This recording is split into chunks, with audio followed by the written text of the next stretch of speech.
నమస్కారం. ఈరోజు కార్యక్రమంలో మనం ముఖ్యంగా రీసెంట్గా అహ్మదాబాద్లో జరిగినటువంటి విమాన ప్రమాద ఘటనలో మొత్తం 270 మంది ప్రాణాలు కోల్పోవడం చూసాం. ఏరోప్లేన్లో ప్రయాణిస్తున్న 241 మంది చనిపోవడం ఒక ఎత్తు అయితే ఆ విమానం కింద చిక్కుకొని చనిపోయినటువంటి వాళ్ళు కూడా 30 మంది వరకు ఉన్నారు. అయితే జనరల్గా మనం చూస్తాము, మన హిందూ సాంప్రదాయాల ప్రకారంగా ప్రయాణం చేసేటువంటి వారు ఎవరైతే ఉన్నారో రాహుకాలాన్ని చూసుకుంటూ ఉంటారు. ఒక్కొక్కసారి వారికి జీవిత చక్రం ఏదైతే వేయిస్తారో అందులో కూడా గండాలు అనేవి కనిపిస్తూ ఉంటాయి.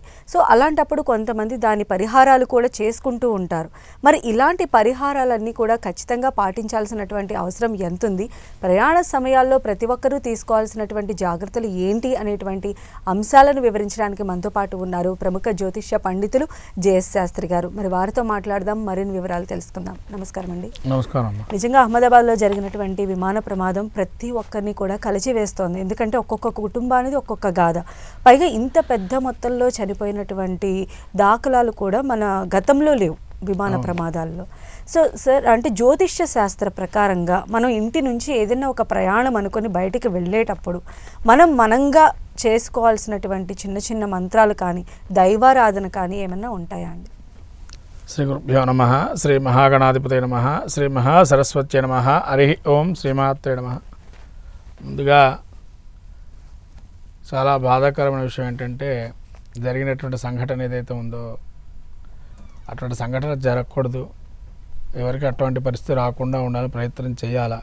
కానీ విధివశాత్తు అట్లాంటివి కొన్ని అనూహ్య రీతిలో కొన్ని మార్పులు, గ్రహ మార్పిడి అనుకోవచ్చు, లేకపోతే వాళ్ళ యొక్క స్థితిగతులు ఆ టైంలో అలా జరగాల్సి ఉండకపోవచ్చు, కానీ జరిగింది.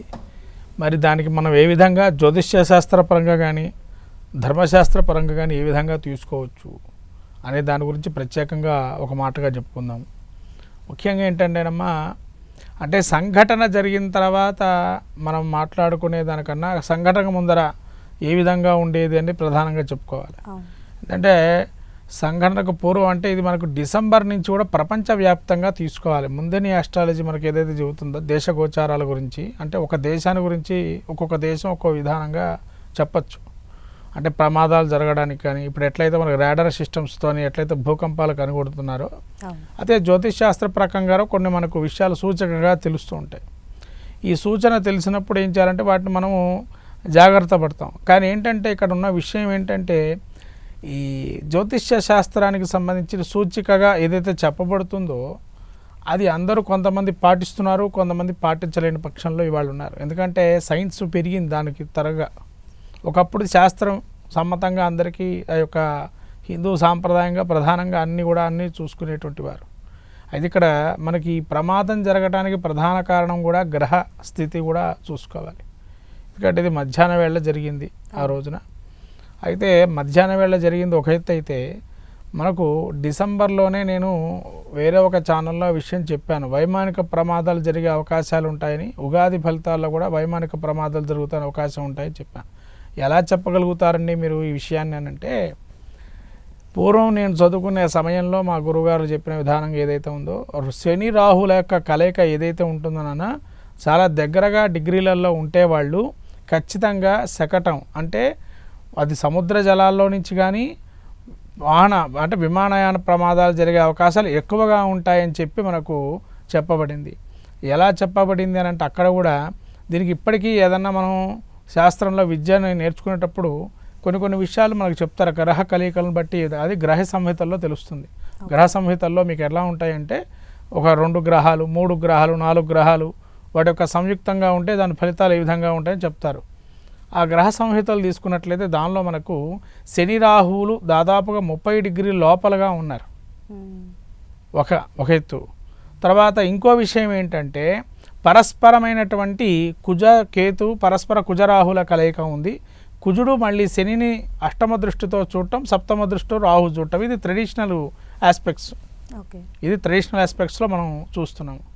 అయితే డిగ్రీ ఆస్పెక్ట్స్లో చూస్తే శని రాహువులు ఎంతకాలం అయితే 30 డిగ్రీల లోపల ఉంటారో అప్పటి వరకు ప్రమాదాలు జరుగుతూనే ఉంటాయి అనేది మాత్రం అందరూ కూడా రాసి పెట్టుకోవాల్సిందే. శని రాహువులు ఎంత దగ్గరగా ప్రయాణం చేస్తూ దూరంగా వెళ్తూ ఉంటారు. 30 డిగ్రీలు కనీసం ఒక రాశి ప్రమాణంతో దూరంలో ఉంటే కనుక ప్రమాదాలు జరగవు. ఇది ఒకటి. తర్వాత ఇంకో విషయం ఏంటంటే శని రాహువులు, ఏదైతే శని రాహువులు అంటే ఇక్కడ గురువు కూడా మనం తీసుకోవాలమ్మా. గురువు ఏంటంటే మళ్ళీ ఇక్కడ మనకు గురువు యొక్క దృష్టి ఏమైనా ఉందా అంటే భాగ్య దృష్టితో రాహుని చూస్తున్నాడు. అయితే ఇక్కడ ఏంటంటే 9వ దృష్టితో చూస్తున్నాడు, దుర్మరణాలు సూచన గోచారంలో. అయితే ఈ స్థితి ఎన్ని రోజులు కొనసాగే అవకాశం ఉంటుందండి? ఇది కనీసంగా 30 డిగ్రీలు అంటే సుమారు ఒక 3-4 నెలల వరకు ఈ యొక్క ప్రభావం ఇంకా చూపుతూ ఉంటుంది. అయితే దీనిలో ఉన్న విషయం ఏంటంటే ఇంకోటి విచిత్రం ఏంటంటే గురు నక్షత్రంలో రాహు ఉండడము, రాహు నక్షత్రంలో గురువు ఉన్నాడు ఇప్పుడు. ఓకే, అంటే పరస్పర పరివర్తన, ఆయన నక్షత్రంలో ఈయన ఫలితం ఆయన ఇవ్వటం జరుగుతుంది ఇక్కడ. అంటే గురువు యొక్క ఫలితం రాహు యొక్క ఫలితం గురువు ఇస్తున్నాడు.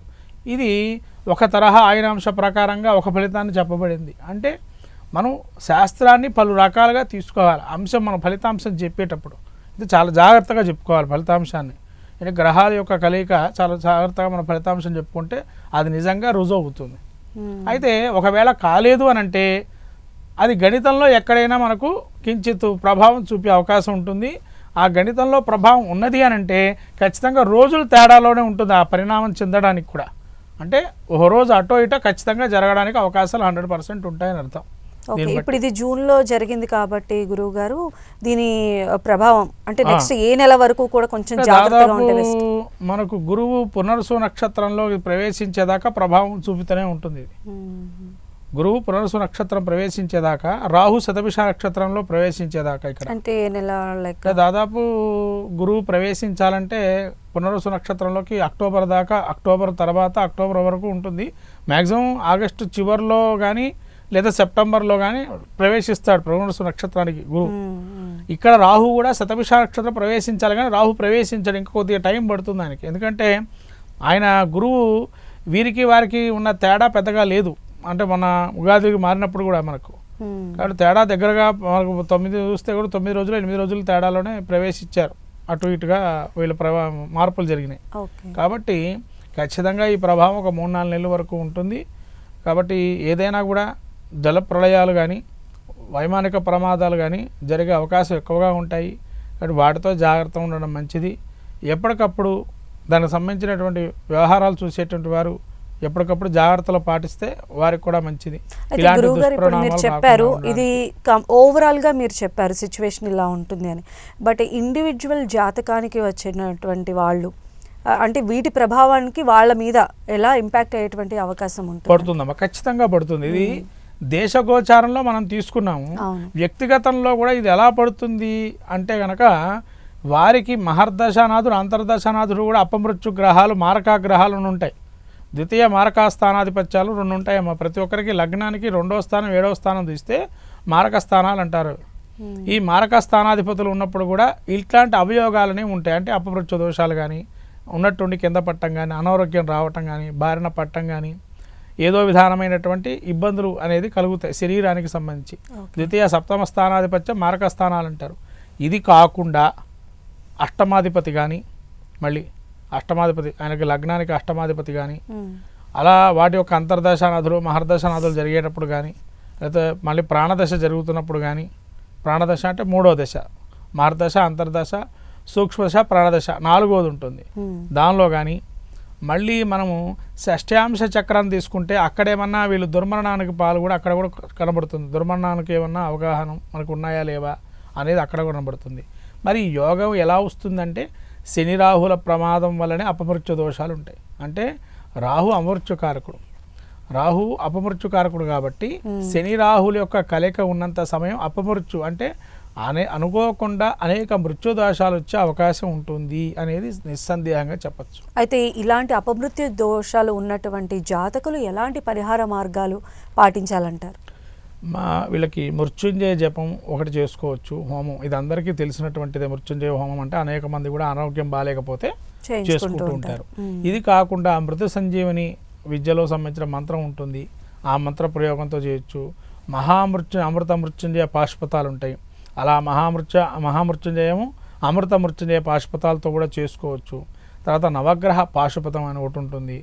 ఈ యొక్క పాశుపతాస్త్రాలతో కూడా అభిషేకం కానీ హోమం కానీ చేసుకోవచ్చు. తర్వాత అఘోర పాశుపతం ఉంటుంది. ఈ అఘోర పాశుపతం చేసుకున్నా కూడా అపమృత్యు దోషాల నుంచి బయటపడతారు. తర్వాత ఇవి కాకుండా ఇంకా ఏమైనా ఉన్నాయంటే మన చెయ్యంత గరిక, ఈ చెయ్యంత గరిక అంటే దాదాపు 12-11 అడుగులు ఉండేటువంటి గరిక దొరికినట్లయితే, పచ్చటి గరికని, గరిక అంటే ఇట్లా మళ్ళీ ఉండాలి, అలాంటి గరికని గనక మనము 1000 సంపాదించి శివుడికి ఆరాధన చేస్తే కనుక చాలా మంచిది.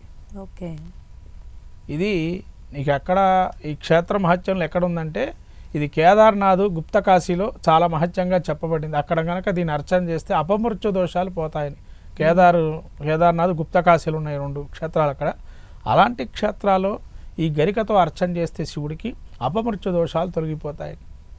అలానే గురువు గారు, మనం ఇంటి నుంచి బయలుదేరేటప్పుడే రాహుకాలం అని, వజ్రం అని ఇవన్నీ చూసుకొని బయలుదేరుతూ ఉంటాం. ఒకవేళ ఇలాంటి లాంగ్ డిస్టెన్స్ ప్రయాణాలు చేయాల్సి వచ్చినా, లేదా అసలు ఇంటి నుంచి ప్రయాణం మీద బయటకు వెళ్ళాల్సి వచ్చినా, ఏదైనా ఒక మంత్రం ఏదైనా జపించినట్లయితే దాని ఇంటెన్సిటీ తగ్గి అట్లీస్ట్ ప్రాణాలు నిలుపుకునేటువంటి ఆస్కారం ఉండే ఛాన్సెస్ ఉంటాయి అసలు వీటి వల్ల?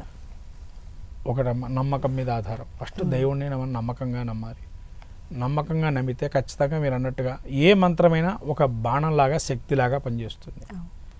ఇప్పుడు మీరు ఒక నమ్మకంగా ఆపదామపహర్తారం ధాతారం సర్వసంపదాం లోకాభిరామం శ్రీరామం భూజో భూజో నమామ్యహం, ఈ మంత్రాన్ని జపం చేస్తే కనుక అందరికీ శ్లోకపూర్వకంగానే చెప్పుకోవచ్చు. ఇది దీనిలో పెద్ద ఇబ్బందికరమైనటువంటిది అయితే కాదు. ఈ శ్లోకాన్ని చెప్పుకుంటూ కనుక ప్రయాణం చేస్తే కూడా శీఘ్రంగా మనం కార్యస్థలానికి వెళ్ళటం కానీ, ఎటువంటి ఆపదలు లేకుండా క్షేమంగా వెళ్ళటం కానీ జరుగుతుంది. తర్వాత గౌతమసాయ నమః అని గౌతముడిని ధ్యానం చేసుకున్నా కూడా మనం చాలా విధి విధానంగా శాస్త్రబద్ధంగా ఈయన కూడా 7 సార్లు చెప్పుకున్నా సరిపోతుంది. తర్వాత మళ్ళీ మనకు ఇంకా ఏమున్నాయంటే హనుమంతుడి మంత్రం ఉంది. హనుమానంజనాసోను వాయుపుత్రో మహాబల రామేష్ట ఫల్గుణస్తక పింగాక్షో అపిత విగ్రహ ఉదక్రమణశ్చేవ సీతాశోక వినాశక లక్ష్మణ ప్రాణదాత దశక్రీవశ్చ దర్ప. ఈ యొక్క మంత్రం ఇంకా ఉందమ్మా, సర్వత్ర విజయీ భవేత్ అని చివరిలో ఉంటుంది.